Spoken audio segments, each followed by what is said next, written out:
last night I went down, I sat on the couch and I turned on the TV.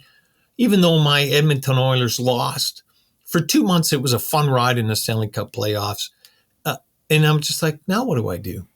I don't, and I turned on the Jays game, but my heart wasn't in it. Like I was so invested in this. And it's rather silly. It doesn't seem important, but it really is. In some ways, something that doesn't seem as significant, it feels like that's the most human thing there is out there. That somehow I felt more alive watching those games or going out on the outdoor rink playing than I do elsewhere.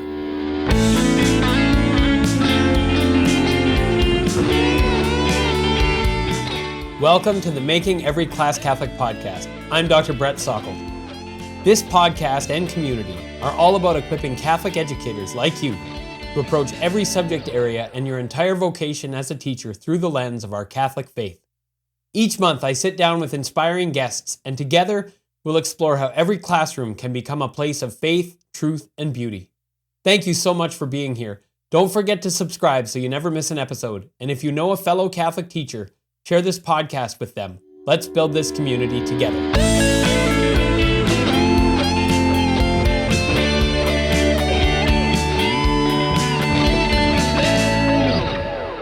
Welcome, everyone, to the Making Every Class Catholic podcast. Dr. Brett Sockold here, delighted today to be joined by Dr. Matthew Hoven of St. Joseph's College at the University of Alberta. Welcome to the show, Matt.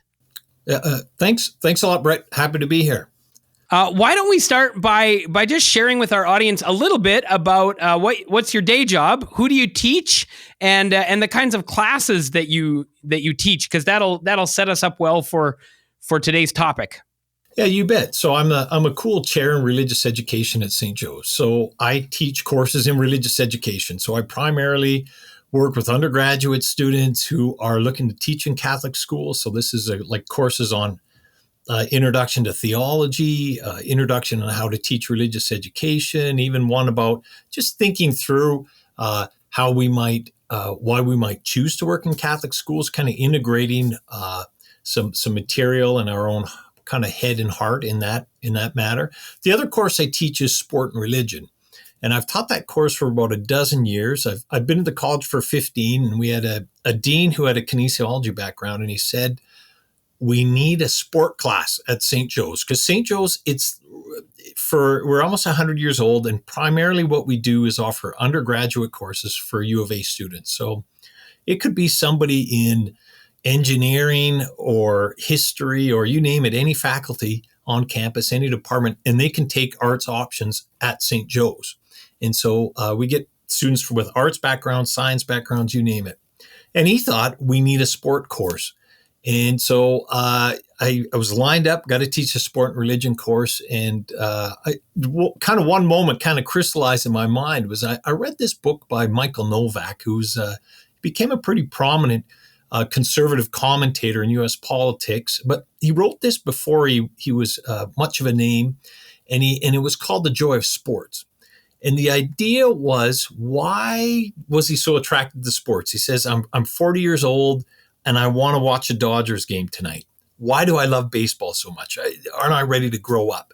And the book is a telling of why sport matters in life, why it carries almost a religious impulse, that it has deeper meanings, this play element, a bunch of factors that make it very attractive and very human to people. So that was kind of drew me into the course. And then I've been teaching it for 12 years and writing books and articles, and it's been a good journey. Well, your books is how I've heard about you. So let's tell our audience. I've got two here: Hockey Priest, and I'll let you tell us who the Hockey Priest is.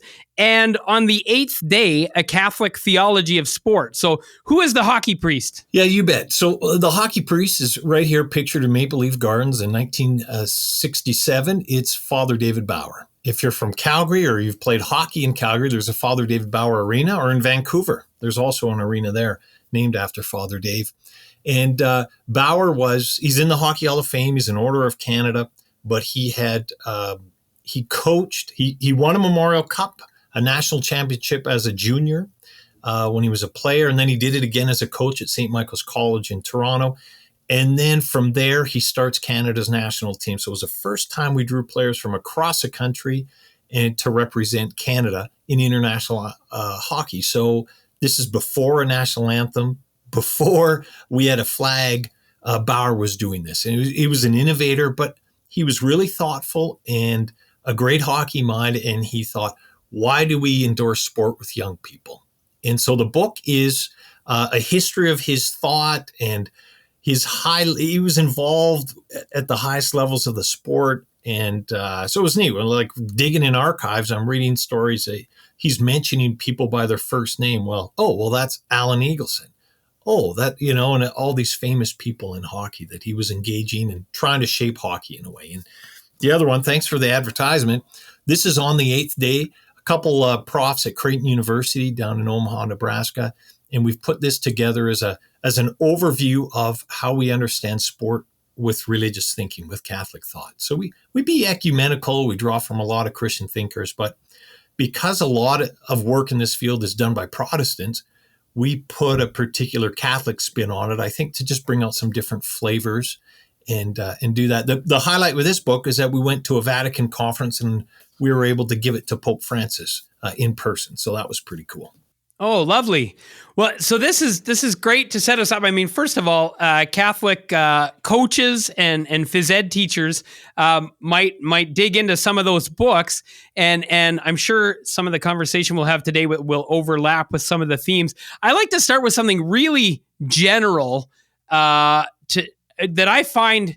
I asked this about any number of things, and it's maybe a little unexpected, but the idea, like, what is sport? Before we think about like how it's good for us or how we might use it in school or how we might teach or whatever, how do we define it? How do we understand it as a sort of feature of human culture, something that we do? Great question, because sport's been around for centuries. Probably most of us would know the ancient Olympics that the modern games are built off of. That interestingly, that was performed on Mount Olympus. The games were in honor of the Greek gods, right? It was a religious festival as much as sport. You can even think of lacrosse as an ancient game that indigenous people play, and they call it the creator's game. So from the beginning, we have organized these play rituals, what we might call them, early on, and they're going to have religious sentiments within them. Medievals did that as well in medieval Europe. I always like to think when I look at a tennis court is that was the inside of a monastery. That was the courtyard of a monastery, and they made tennis courts, and that's how the game evolved out of that. So anyways, but when we think about defining sport, those kind of, what I mentioned earlier, those oftentimes are more folk games or they're tied with religion. Like early games of hockey were dozens and dozens of people on the ice, right? And it was a total, it would be seen as chaos today. So what's going to happen, and kind of as we get to the mid 19th century, we are going to have games that become organized. Teams want to play people from other places. Now we can travel by train, and we're like, well, we need rules. And we need to have rule books so we agree on it. We need referees. And so there starts to be, when we think of sport today, then it's modern sport is more highly organized. Okay, that's one way when we define sport, it's highly organized. It's also a contest. So it pits two people, typically two teams against each other, although it can be like in golf, a whole field, and you're really competing against yourself. But there's a competitive aspect. There's a contest. There are winners and losers in sport. So those are two important elements. And then also there's physical skill. So it can be a very physical sport like football. It can be a very skillful sport. Something like curling. It's not like the skip doesn't really do very much in curling. He throws a couple rocks and just stands down at the end and tells people where to throw the stones. So that one's, it's also could be a really highly developed skill. So over time, then sport has developed and it's become highly organized, and it remains competitive. And of course, now we see It's a spectator sport, and we see it online. It's just everywhere, and of course, it's in Catholic schools, and there's a long history of that. That Catholics have been playing games and sports for centuries. It's interesting to me to think, on the one hand, you have this thing that like probably every culture and every person to some degree wants to play, develop some kind of games. And then, I hadn't thought about it in these terms, but as you sort of trace the history a little bit, modern sport is a different animal. Like it's a massive economic engine. It's a huge part of our culture. It's what we talk about a lot of the time. Mm-hmm. You and I, who had never met before today, could have a conversation about the Dodgers-Padres rivalry that's going on, before we press the record button. It gives us this religion. Yeah, right. Swinging Friars. Yeah.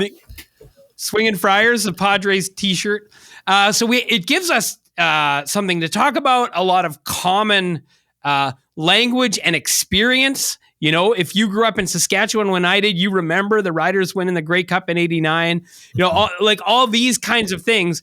And also at the same time, I was at like my kids' game the other day, and independent of the baseball game that I was watching, there were these mounds of dirt that were just for like landscaping. There was like some shale and some gravel and some dirt that the grounds crew would use to patch up the diamonds.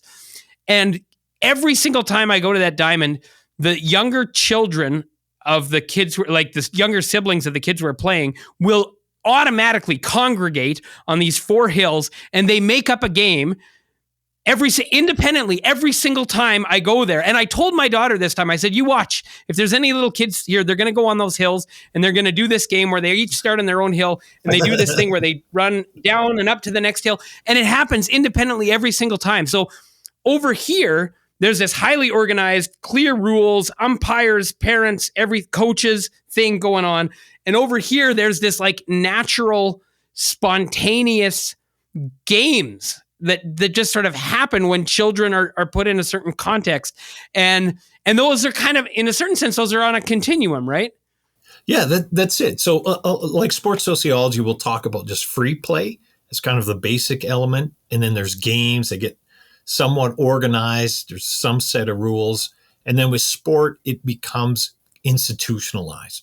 So you have a league, and you have, regulations about what kind of uniform you wear, and the referees need to do, wear this. And it just becomes highly specified. But within all three, though, within play, sport, and games, there's a sense that there's a play spirit underneath it all, or at the heart of it. So if you listen to, whether it be Wayne Gretzky, when you talk about hockey, or anybody, they'll still say it's important to have fun. I love the game, because that dynamic is foundational. If somebody's like, well, I'm only doing it for the money, there's something off-putting about that, right? It's not really authentically sport. When you were talking about that experience of play with kids, it reminds me of, there was a Dutch cultural historian. He's writing almost 100 years ago, Johan Huizinga, and he's writing about the play instinct. And for him, this idea of play, that we freely involve like these kids on those mounds of dirt and shale, that it's something very human. That in fact, he says, it's foundational to human civilization, to human society. So play is at the root of friendship, right? That you can start up a conversation and you get to know somebody, you go out for a drink and you have fun, and there's a friendliness, and play builds up friendship, and that's how we communicate. It's vital for it. So he even goes on that if we look at evolution biology, you can't break down the play spirit. It's something very human, but it's also within the animal kingdom. It's not simply amongst humans. It's like our dog. She loves to play, and there's different forms of play that she even shows. And any animal lover can see that. So it's play. Another example would be just if you're falling in love with somebody. There's a sense of, you want to make a good impression. You want to take her somewhere. You want to do things with her. And there's a playfulness and a caring and a kind of a give and take. And it allows for something else to happen.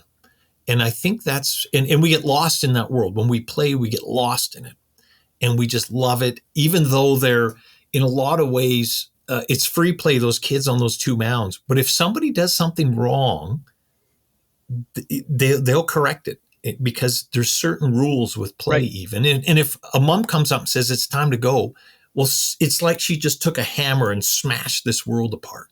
Okay. So that kind of spirit of play that enlivens human life and creativity, it really comes to full color in sport. Even though it's highly organized, highly structured, that possibility of new things happen, of things that are done just to try to score a goal, even though scoring a goal doesn't matter really in the big scheme of things, but it's fun and we get into it. I love that you use the language spirit of play. One of the things we do here at Making Every Class Catholic is we say, well, what kind of a creature is the human person that we engage in these kinds of activities? Yeah. And like dogs or horses or whatever, we do sports with animals. And they can engage, and also they play on their own, right? Animals play in a certain sense, maybe as training for hunting when they're mature animals or different kinds of things. But what you described as the spirit of play strikes me as one of the things we see with humans over and over and over again is we're not satisfied when our material needs are met. Right. So if I have enough food and I have a place to stay and maybe I even have good reproductive possibilities. Right. OK, so check. I have and then I'll go into some deep depression because I need like some meaning in my life, or I need something to do, or I need some relationship, or I need some fun, or right. And it strikes me that sport, as you've described it, even starting at the level of play before it gets to the level of organization, is a response to this human spirit, this like meaning-making capacity and desire that a child would be sort of broken up by the fact that the game they just invented with a stranger at a park got ended because it was time to leave or whatever. There's something right. We're forming bonds. We're figuring out kind of who we are and what our capacities are. We're doing all kinds of meaning making in this process, right? Which seems like a very human thing to do. Yeah, it is. And it's funny because at the same time, it's completely unnecessary. It is not needed. We could really get rid of sport because it really doesn't carry out a function, right? Like how I engage sport. Well, maybe I could read a book instead of watching the Jays game tonight. Maybe, there's other things that I could be doing. That play spirit, the spirit of play, it's really, it doesn't look like it carries out any function. And in our world where it's all about, get an education, get a job, make your money, get a house, and all these things that we have to do in order to be successful, play speaks to something else, completely different, that it's not functional. It's really an openness to possibilities, and it's fun and it's life-giving, even though it doesn't have a specific purpose. And we get lost in it. Like last night I went down, I sat on the couch and I turned on the TV, even though my Edmonton Oilers lost. For 2 months, it was a fun ride in the Stanley Cup playoffs. And I'm just like, now what do I do? I don't, and I turned on the Jays game, but my heart wasn't in it. Like I was so invested in this, and it's rather silly.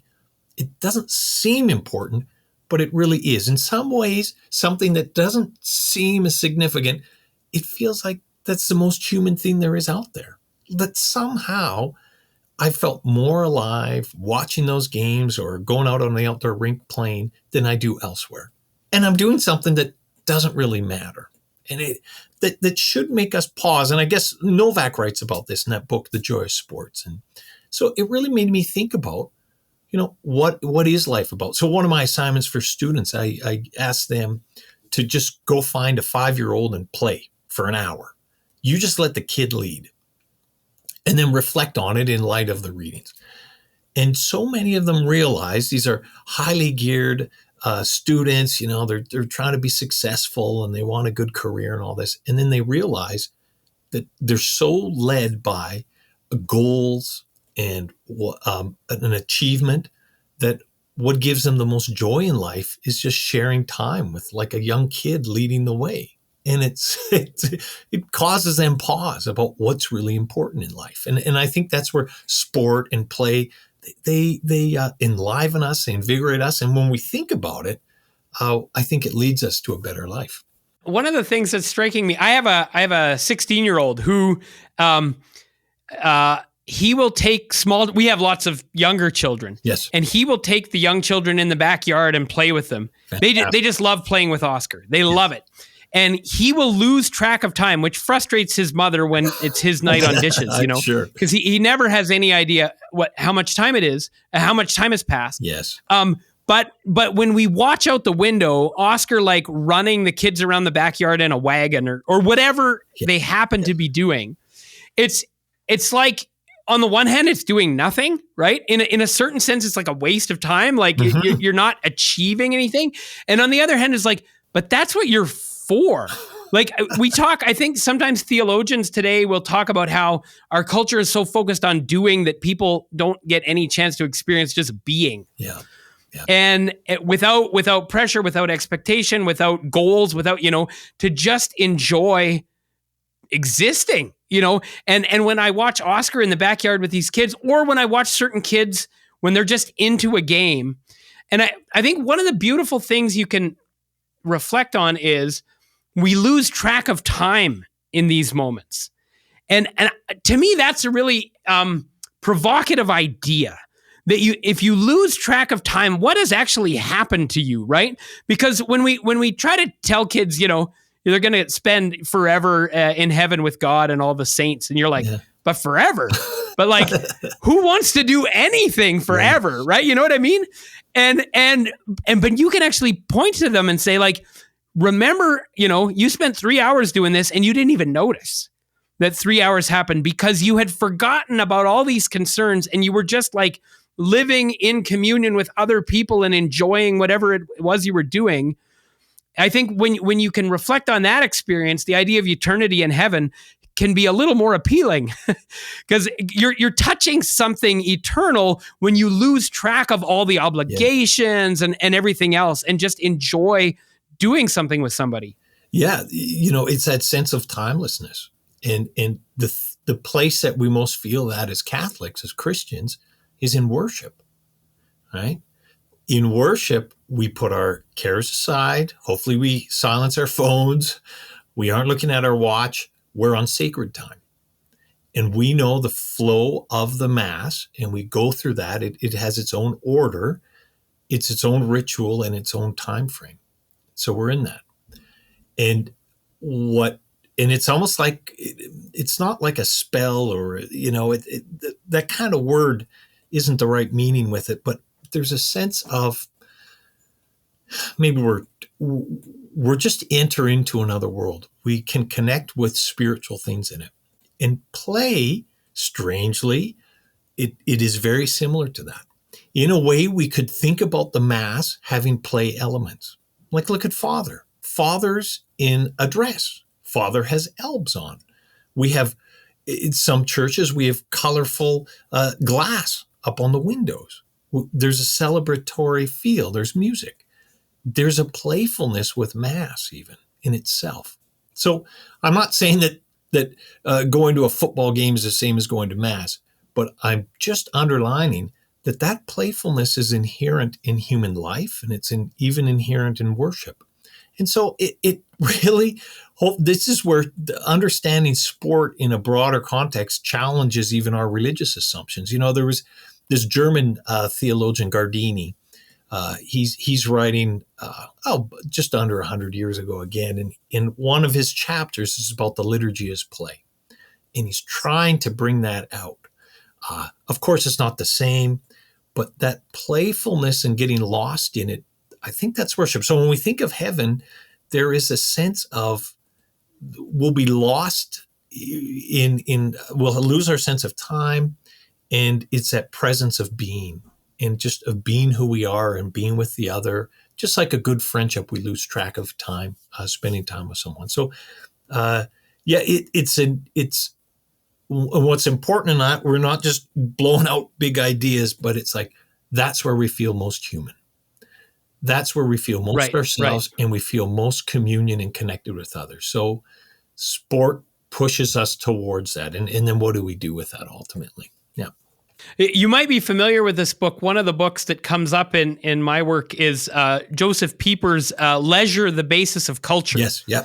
And the word leisure might be helpful for thinking about the connection between something like sport and worship or other activities, where leisure is where you do things that are not productive in any sort of traditional sense. Mm-hmm.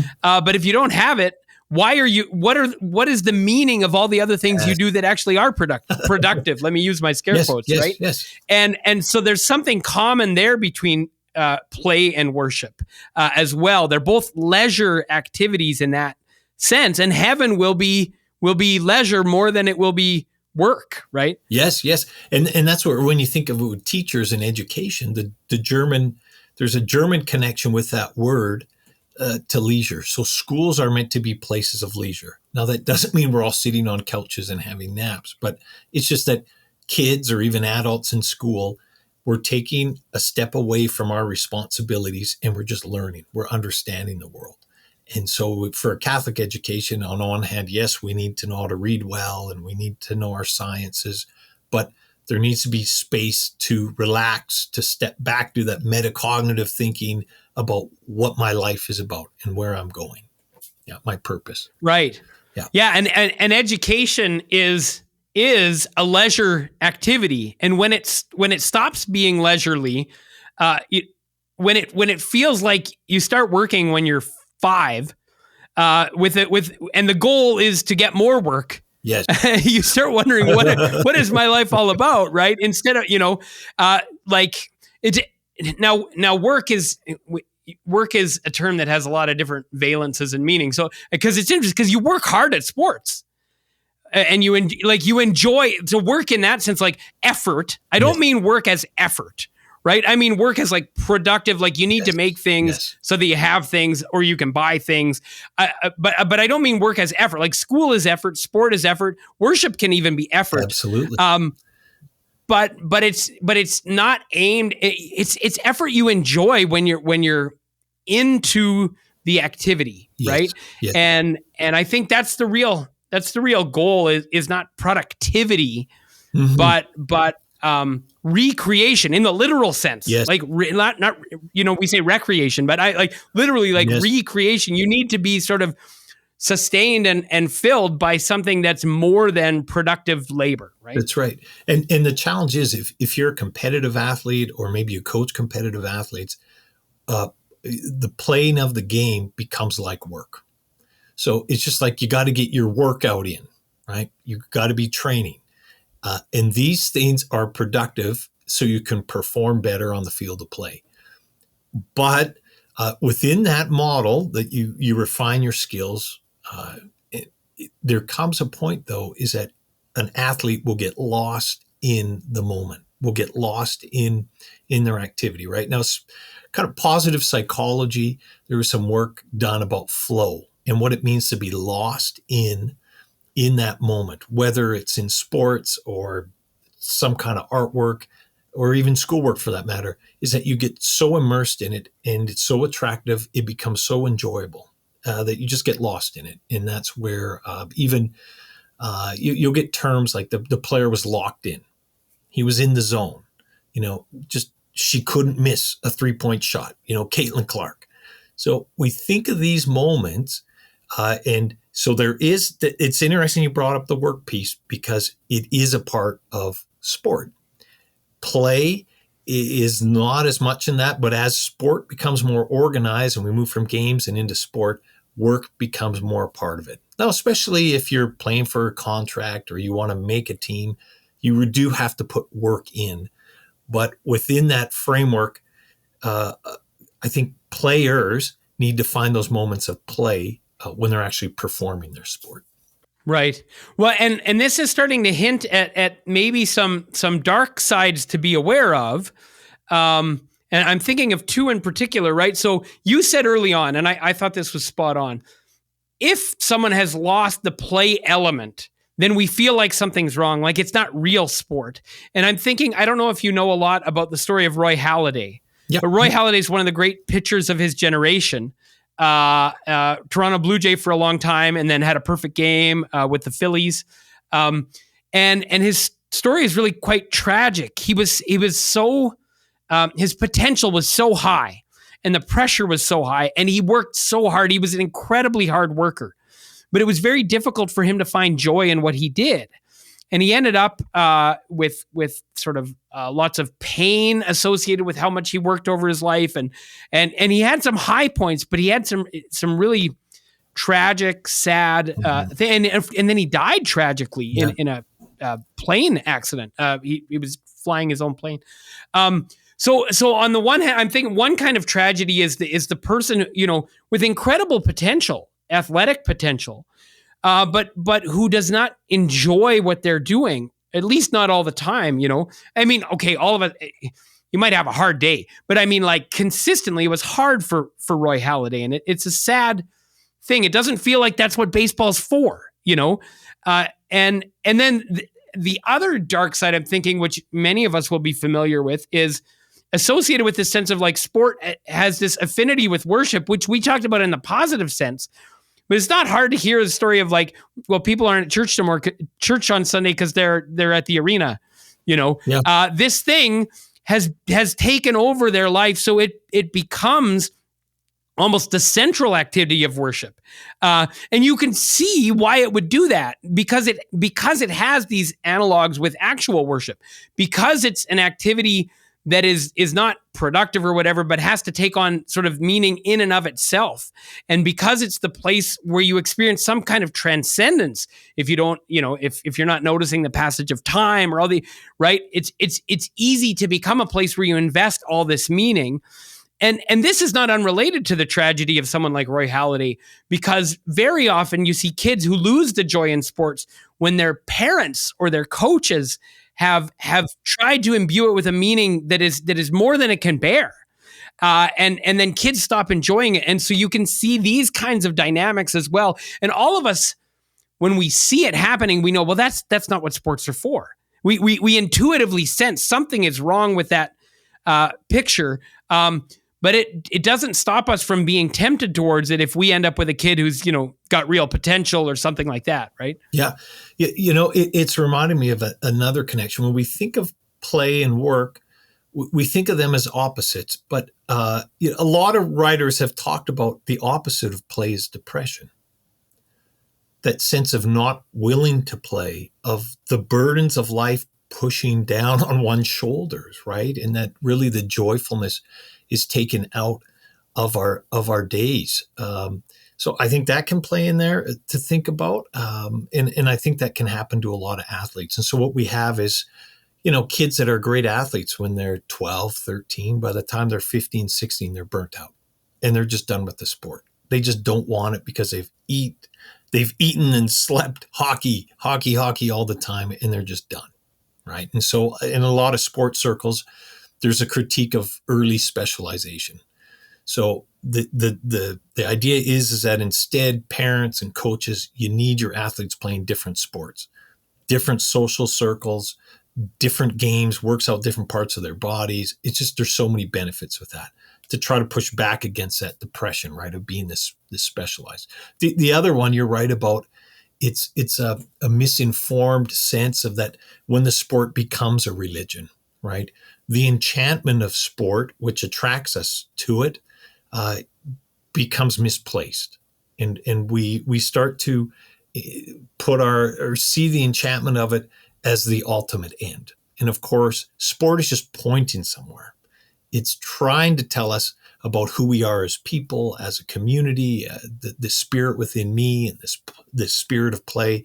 But it's trying to push me, I think, beyond that to something transcendent. And of course, as Christians, we think of that as God, right? And it can go for that. So a lot of ways that then what happens with sport, it becomes what we do, and we start missing mass, and we start, doing these things that take us away as if that is the be all and end all. And I think the best critique against that, theological point, it's problematic. But from a sporting point, like if I went and talked with sport sociologists, if I talk with people like athletes and ask them, is sport a religion? They would say, well, of course it's not. That's crazy. It's not.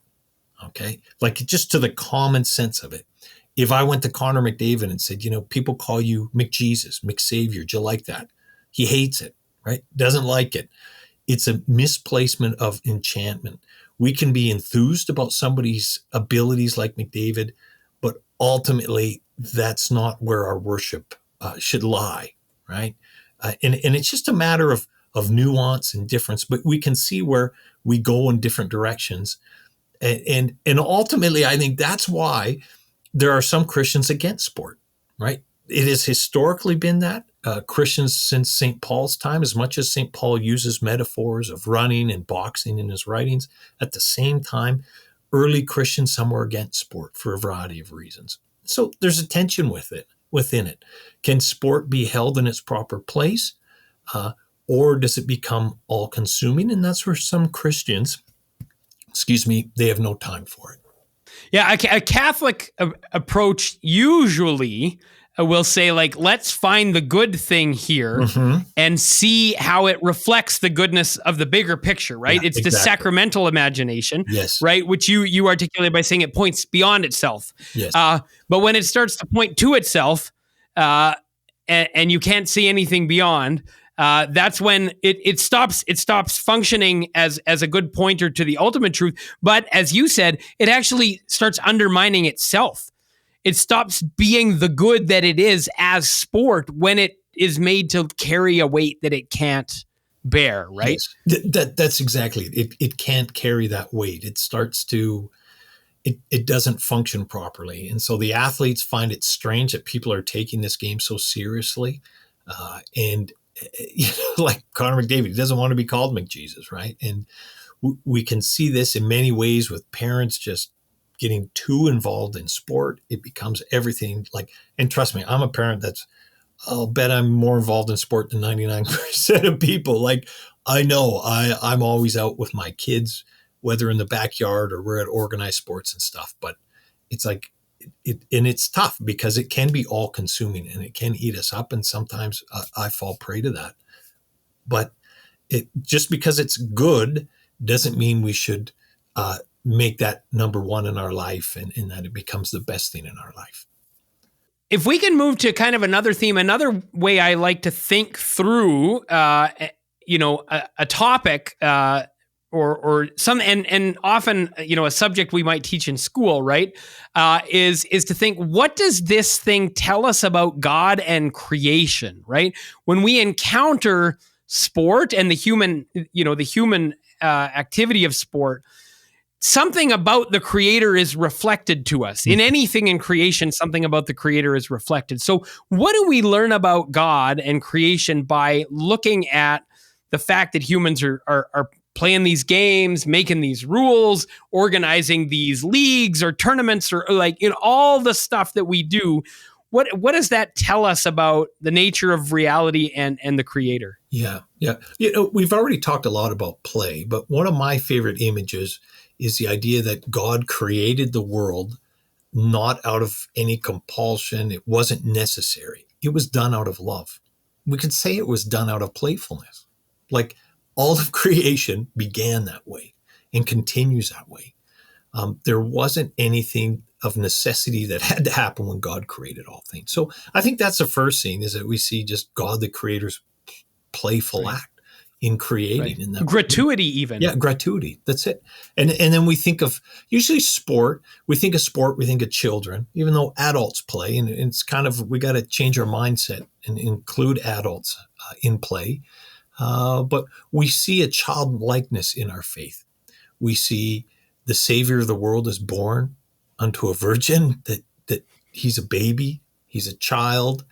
And even in medieval art, we see a lot of emphasis on the child Jesus. And of course, we celebrate that at Christmas. It's the most impactful feast probably on our society. So we see that God enters into the childishness, into being a child. And then in that way, then we see it's Christianity affirming again the playfulness, that gratuity within this within reality, and we see that in sport. Then you mentioned that connection, that sense of community that comes through sport. Anybody who's played sport, a team sport, you connect with your teammates. They can sometimes become your friends for life. They can represent a school, a community. It binds people together. It brings folks together to celebrate, to have fun, to watch the games, and it makes us feel more alive. So it definitely carries out that sense of community, and us as social beings is central. What's another one? I think in sports we also have moments of grace, moments where something special happens in a sport, where things maybe stop or we see it, whether it's an incredible play or some great act of sportsmanship, some moments that really elevate humanity, that it's not just violent and dread and that we're competitive against one another, but we actually see that we form rules, we can respect one another, we can be sportsmanlike to one another, and that then we can even encounter great moments. I think that's, for me, the greatest thing about sport. I'm watching and I want to see something incredible. Like when I'm watching the World Series last year, Game 1, Dodgers, Yankees, I won a close series, and to see Freddie Freeman hit a grand slam and win it. That was a great moment. A great moment because he won the game, but also a great moment because can you imagine the pressure on you at that moment, and this ball coming at you at 100 miles an hour, and you can connect with your best swing and bring out your very best, and that you win the game at it. Like, to me, that's incredible. And maybe that bleeds into the idea that we see greatness in sport. It's not just normalcy. Our days are kind of ho-hum and we live them, this and that happens, but to see something that's incredible, I think that lifts our spirits, and it even wants us to want more, that just the humdrum of life isn't enough. And it makes us, hopefully, as Catholics, to want to love greater, to love heroically, to care for our families, to love our students. It compels us to want to be something better. I feel like there's sports good rules, and this might be another conversation. Have good, rules. How do we think about rules? Good rules allow sports to produce certain kinds of moments, right? There's this kind of structure. If you think about baseball, right? It's because you have a certain structure that you could be up to bat with the bases loaded in the bottom of the ninth, in that circumstance where something incredible could happen, right? If you watch like reality TV, it feels like they're trying to make up rules to create that's it. To create moments, right? And they do that with greater and lesser success. But I feel like in a certain sense, like sports is like the original reality TV, and it's way better. It feels more organic. It feels less artificial because it's a well-constructed set of rules gives you the possibility for these incredible sorts of moments, right? Whether they're moments of incredible athletic performance, which we see some of those, but also, as you mentioned, these sort of deeply human moments. I can't remember the specifics, but it was college women's softball, and a girl had hit a home run that was going to beat the other team, but then she like blew out her Achilles in the batter's box or I can't remember all the specifics. He was at first base. Or at first base. Yeah. And for some reason, the way some of the rules were written, her own teammates couldn't help her. They couldn't touch her. So the other team took her on, like two players took her between them on their shoulders and got her around. Yes. And it was like, oh, it gets you right in the heart. And you see these moments in sports that do that, right? These opportunities for really going above and beyond yourself, whether that's morally or spiritually or communally or athletically, right? It just builds the potential for intensity, Yes, that's it. And baseball is great because it's really like, if you ask my wife, who's not a big baseball fan, it's a slow game, right? Pitcher standing there, throws a ball. They put a clock now to try to speed it up. But there is such intensity. When that ball is hit, everybody's going 100%. how they're moving and their minds thinking to make their next play. And you're just waiting for these bursts of energy. It's fabulous. Neat thing about baseball too is that around the bases you're moving counterclockwise. It's against time. It's pushing back against a clock sport like football or hockey. And then of course, the home plate even looks like a house. It's the story of our lives. We're leaving home and we circle the bases to come back home, right? So there's these metaphors within it. So like baseball is great for writers and just to capsulate it. On one hand, it's about winning the game. Of course, that's the priority. But there's all of these other layers that tell us about what it is to be human and what's really important in life. And when you talk about that order, I'm also thinking about order is it's just like in the moral life. Of course, we don't want to follow rules. We just want to go by whatever whim, but that's not how we're made. If we follow the order, like the church has given us ethical teachings, moral teachings, in following that, there's a great freedom found in that. So when I watch Leila Fernandez, the great Canadian tennis player, I could go up against her. I think I could get 1 point. Surely she would hit a ball into the net or I would luck out. But she has trained her body and followed a certain order that she becomes so successful. There's a freedom in that. And so like in the games we watch, they're all orderly, but within that, there's a great freedom found like in baseball, but we see that individually. And so sports compel us to see the value of order and a way that we can agree on a set of rules. And if we can live communally within that, how it benefits everybody. I think it's a great metaphor for that. And those moments just capture our imagination. I think of McDavid against the Stars in that last game. He just blows by a guy and, scores this breakaway goal. And it's just what he did was incredible. It's like I would have broke my ankles doing that, trying that move. But it's spectacular. But you're right. It's within that ordered frame. Yeah. Do you know, do you grow up reading Calvin and Hobbes? A little bit. Yeah. Yeah. Do you know Calvin ball? Do you know that they have some strips where they play Calvin ball? A little bit, but yeah, you'll have to fill me in. So the idea with Calvin ball is that there's no rules. Okay. They have all this sports equipment. They got a soccer ball and they got a flag and they've got some, masks on or, they have all this equipment, but they have to make up the rules as they go. And so, of course, if you read Calvin and Hobbes as a young person, you're like, well, I'm going to go play Calvin ball, right? We're going to try this in our backyard. And the thing is, it doesn't work. You actually get right. And it's a kind of a metaphor for a false sense of freedom, right? Because a false sense of freedom says you get to make things up as you go. And then you find that in practice, that doesn't actually work, but that good rules, not rules in general, but this is almost by definition, good rules actually are the scaffolding for freedom. They're not the thing that is opposed to freedom, right? If you think about a shootout in the NHL, right? You have to maintain forward motion, for example. Yeah. Because if you don't have, because otherwise it wrecks it.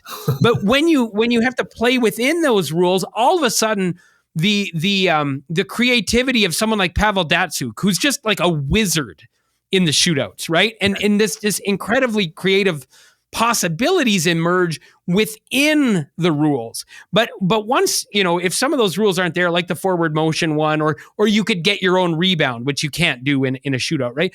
Once you start doing that, all of a sudden it wrecks the game. And the possibility for creativity gets kind of weakened, kind of watered down, because it was the intensity of the precision that made it work the way that it does, And I think that's a good analogy for the moral life too, right? The good rules in the moral life are scaffolding for freedom. They're not the enemy of freedom. Yes. Just saying that, it reminds me of a kind of a riddle, I guess, is that would you rather play with a cheat or a spoiled sport? Cheat or a spoiled sport. And the difference between them is that the cheat changes the rules of the game.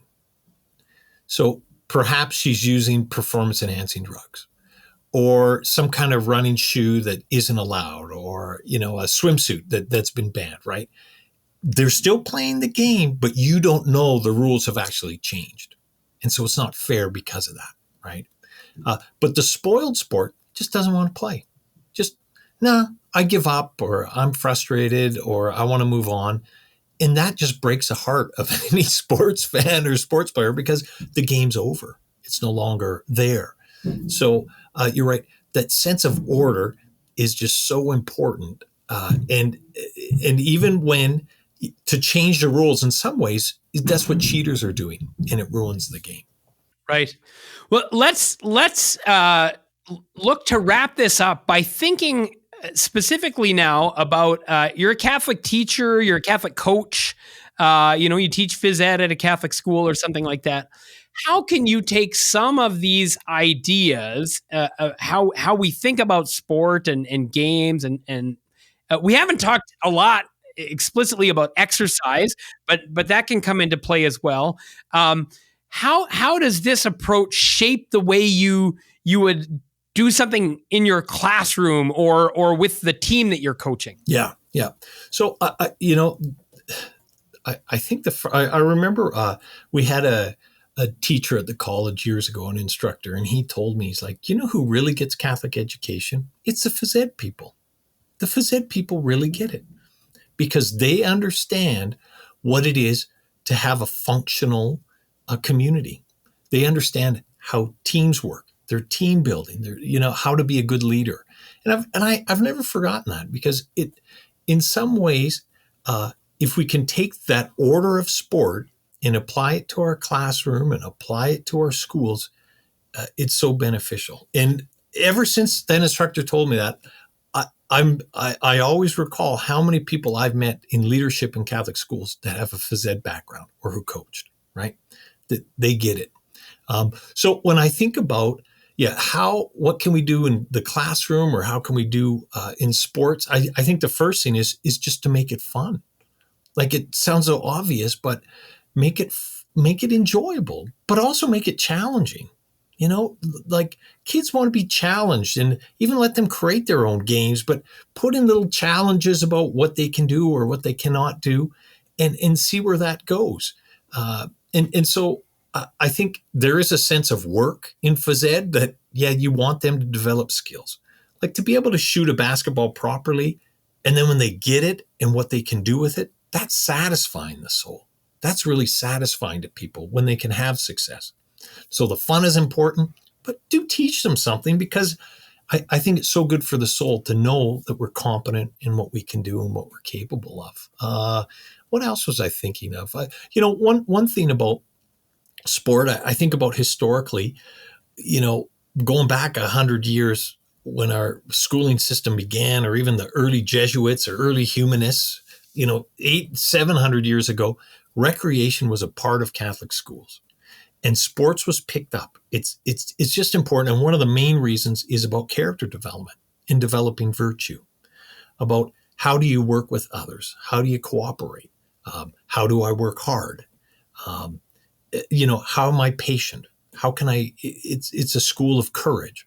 All these things. When we play sports, we're doing something that doesn't matter, that is not functional, but it allows us the space to practice virtue and to become something. I think of Per Athol Murray at down south of Regina in Wilcox, Saskatchewan at Notre Dame. He used to say a St. Augustine quote. He'd always say it, he who does what in him lies will not be denied the grace of God. He who does what in him lies will not be denied the grace of God. So a woman or a man playing their sport, if they give it their all and they train, they believe that there will be somebody helping them on the other side, that things will go well in their sport. And of course, it just flows over into regular day life. I tell my kids, if you just work hard and do what you can do, God's grace will be there somehow. I don't know how, but things will work their way out. And I think that's a great thing about learning about character, and it could be in any classroom, of course, it doesn't just have to be in phys ed, but when we foster moral development, character development, it it's the satisfaction of knowing we can grow in what we're capable of, but also in recognizing that we have shortcomings and that we do need the grace of God to carry that out.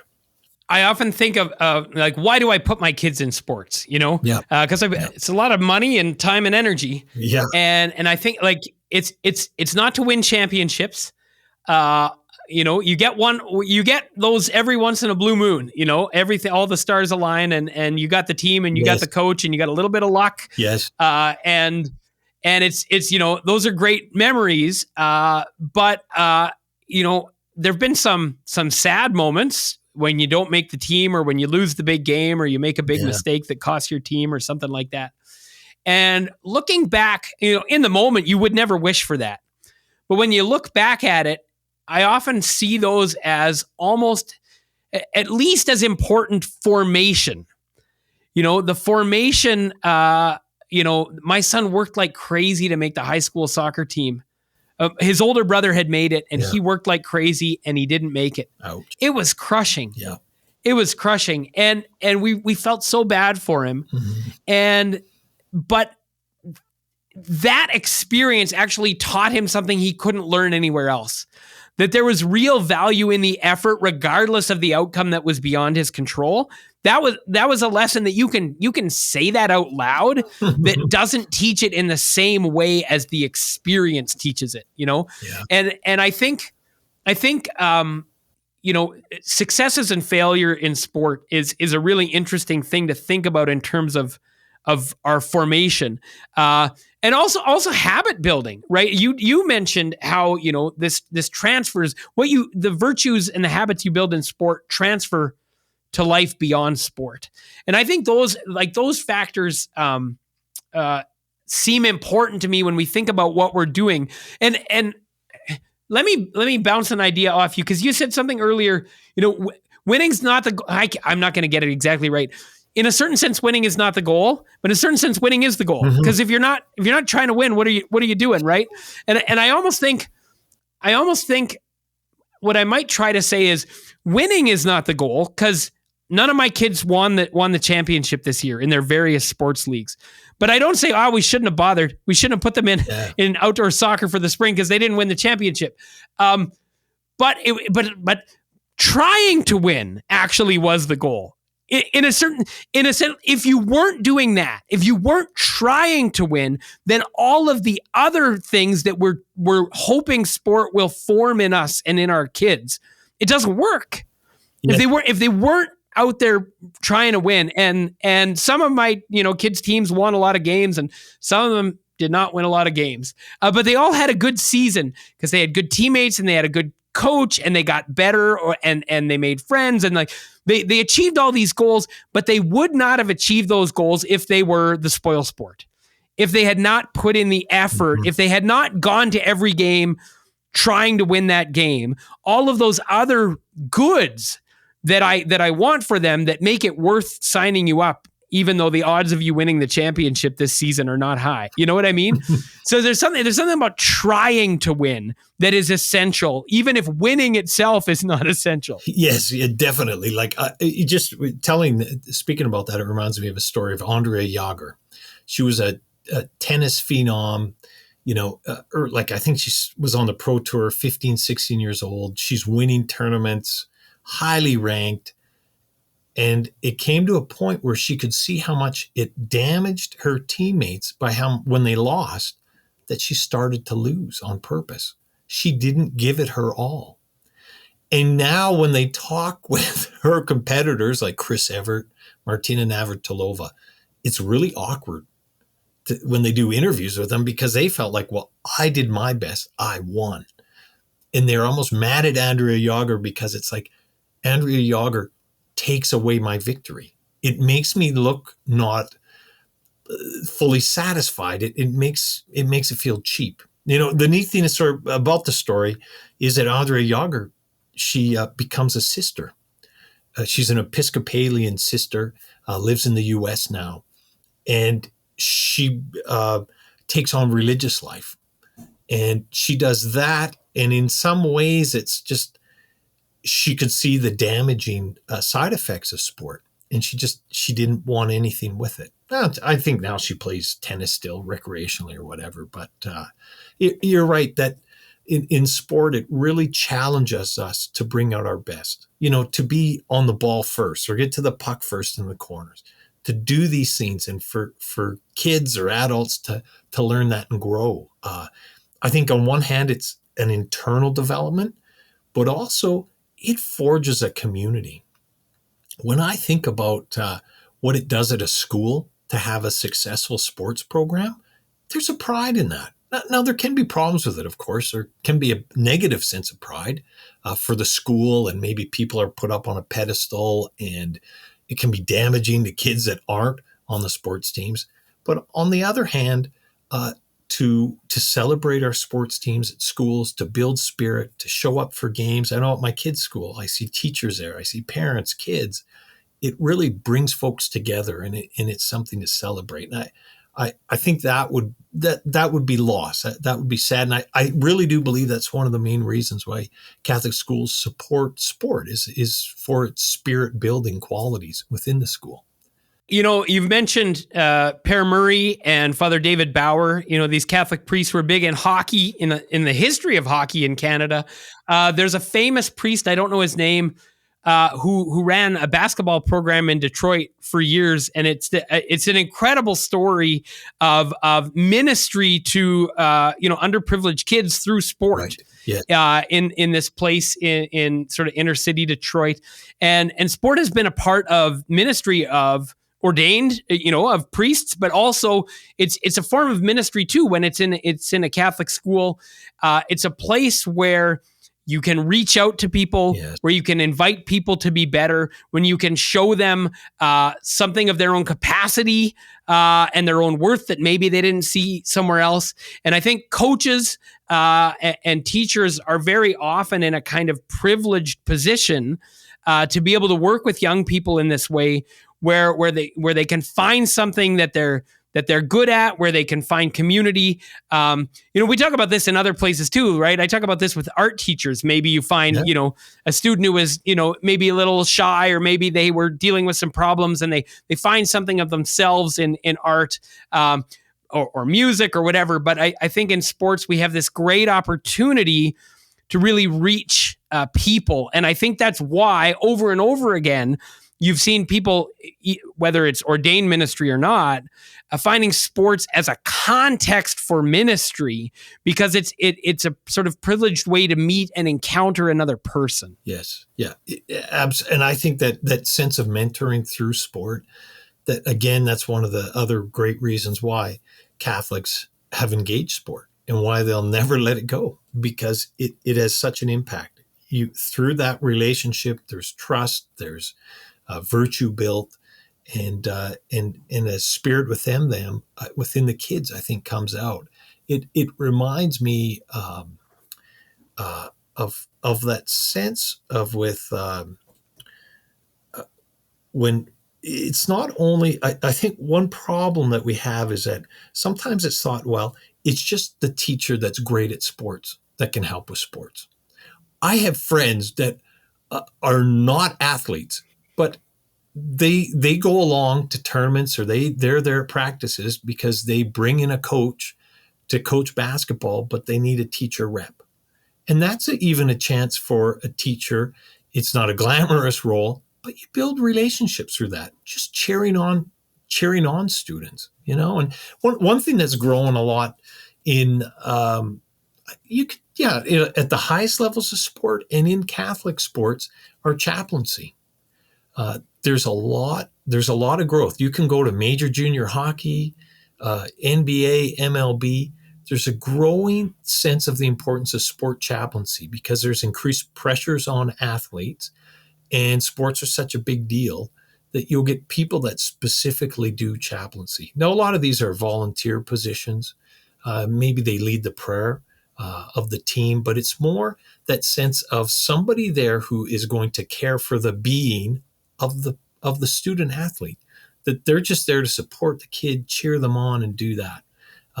Because at the highest levels, if your school's like maybe the top div and you're doing football or basketball, that's intense. And it's hard for a coach to tend to everything. And the role of chaplain is developing, and it gives a lot of lay people a chance to be involved, just to tend to the soul, just to support and be a person there for them. It might get some religious discussion, but it might not. But that I think that'd be something good for Catholic schools to think about too. Right. It's an acknowledgement of a whole person. Yes. An athlete is not only a physical person, but there's the spiritual aspect. One of my favorite things, and maybe this is a good place to wrap up, and then I'll ask you where our listeners can find you and your work. But one of my favorite things to think about sport from a faith perspective is when we watch the Olympics, we don't talk about the triumph of the human body.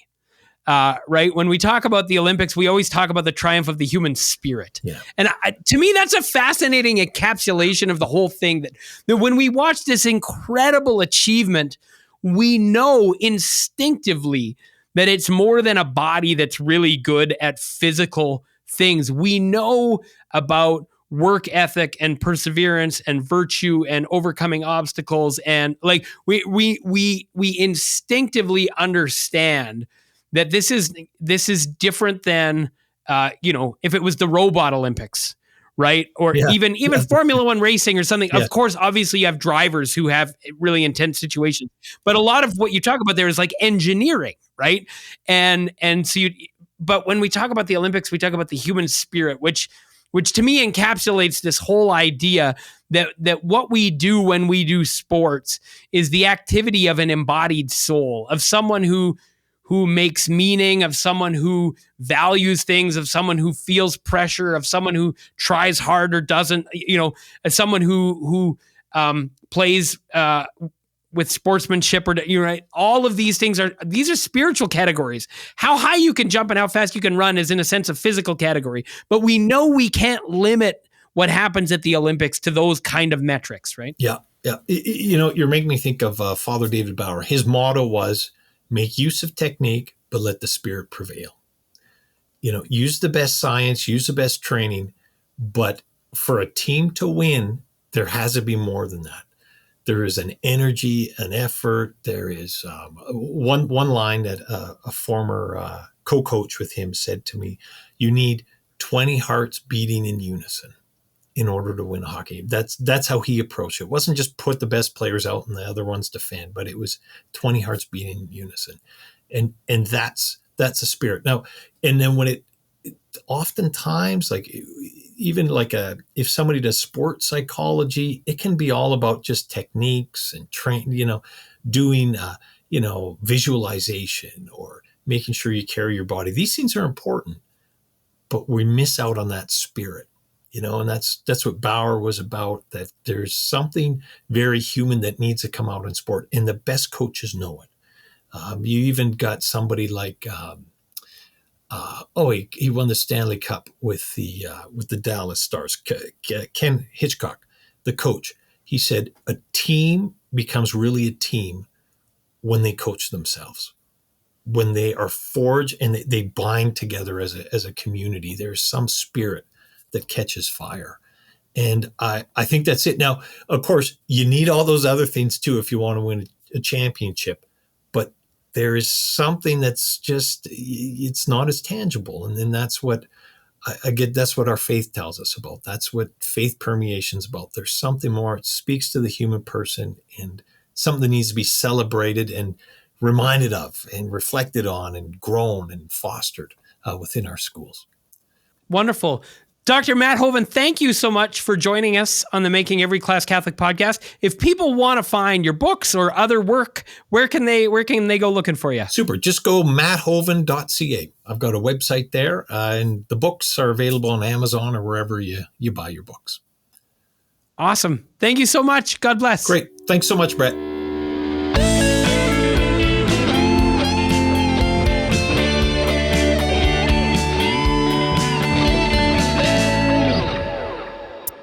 Thanks so much for listening. If you enjoyed today's episode, I want to tell you about the Making Every Class Catholic online community. There you'll have access to regular live interactions with me and with plenty of great presenters and presentations, workshops, and Q&A.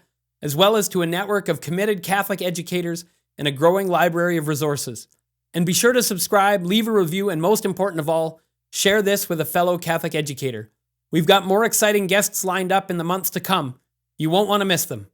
Until then, God bless you in your work, making every class Catholic.